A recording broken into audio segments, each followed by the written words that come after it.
સુરતની સારોલી પોલીસે મુંબઈથી એમડી ડ્રગ્સ લઈ પાલિતાણા જઈ રહેલા 2 યુવાનોને ઝડપી પાડી તેઓ પાસેથી લાખોનો મુદ્દામાલ કબજે કર્યો હતો.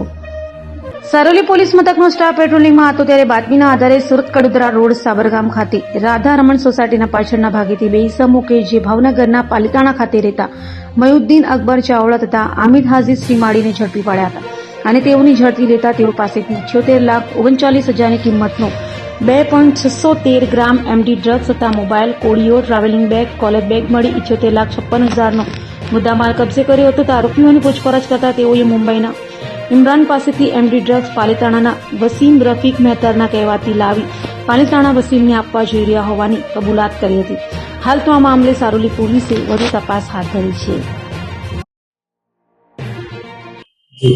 જી સર, સારોલી વિસ્તારમાંથી એનડીપીએસ નો ગુનો શોધી કાઢવામાં આવે છે. શું છે સમગ્ર હકીકત?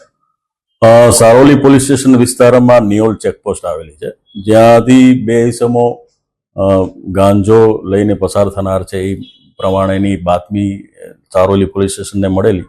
તે સંદર્ભે ત્યાં નાકાબંધી ચાલુ હતી. દરમિયાન જે શકમંદ વર્ણનવાળા ઇસમો આવતા એ લોકોને ચેક કરતા એમની પાસેથી પંચો રૂબરૂ લગભગ 2 કિલો અને 600 ગ્રામ ઉપરાંતનો હાઇબ્રિડ ગાંજો મળી આવેલ છે, જેની જે માર્કેટ પ્રાઇસ છે એ અંદાજે 78 લાખ ઉપરાંતની થાય છે. એ સિવાય એમની પાસેથી 2 મોબાઈલ અને 3 સિમ કાર્ડ મળી આવેલા છે, જેથી પોલીસે કાયદેસરની કાર્યવાહી કરી અને આ લોકોની ધરપકડ કરેલ છે. જેઓની જે આ ઈસમો છે એનું નામ છે મયુદ્દીન અને જે બીજો છે એ આબિદ. એ બંને ભાવનગર જિલ્લાના પાલિતાણાના રહેવાસી છે. અને આ જે મયુદ્દીન છે એ પોતે એક સાદિક સિલેક્શન કરીને કપડાની દુકાન ધરાવે છે પાલિતાણામાં, અને જે આબિદ છે એને એક બેટરીની દુકાન છે. એટલે હાલ પોલીસ મુદ્દામાલ કબજે કરી અને રિમાન્ડ લેવાની પ્રોસેસ હાથ ધરેલ છે. સર, આ ક્યાંથી લાવતા હતા અને ક્યાં વેચવા જતા હતા? એ આ જે મુદ્દામાલ છે એ બોમ્બેથી લાવ્યા હોય એવી હાલ અમને હકીકત જણાવેલ છે.